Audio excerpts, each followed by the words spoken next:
গল্পটা শোনার আগে অবশ্যই মুখে টাওয়াল ওড়না বা কিছু একটা দিয়ে মুখটা সাবধানে রাখবেন। মায়ের হাতে খেলানি খেলে আমি দায়ী না। বল্টু হ উচ্চারণ করতে পারে না, হকে গো বলে ফেলে। ক্লাসে নতুন ম্যাডাম এসেছে, এবার পরিচয় পর্ব শুরু হলো। ম্যাডাম বলল, হাই ছাত্রছাত্রীরা, আমি পাখি, এবার তোমাদের পরিচয় দাও দেখি। হাই আমি মন্টু, হাই আমি সেন্টু, এভাবে যে যার মতো পরিচয় দিল। এবার বল্টুর পালা। বল্টু বলল, গাই আমি বল্টু। ম্যাডাম বললেন, কি বললে হারামি? বল্টু বলল, গাই বললাম, আপনি আমাকে গাই বলেছেন, আমিও আপনাকে গাই বললাম। ম্যাডাম বললেন, কি তোর সাহস কি করে হলো আমাকে গাই বলতে? কে তোকে এসব বলতে বলেছে, বল আমাকে।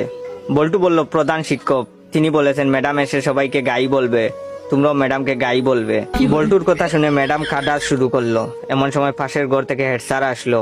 হেড স্যার আবার ক বলতে পারে না, ক কে প বলে ফেলে। হেড স্যার এসে বললেন, কি ব্যাপার ম্যাডাম এভাবে পাচ্ছেন যে? প্রথম দিনেই ম্যাডাম রে এভাবে পাদা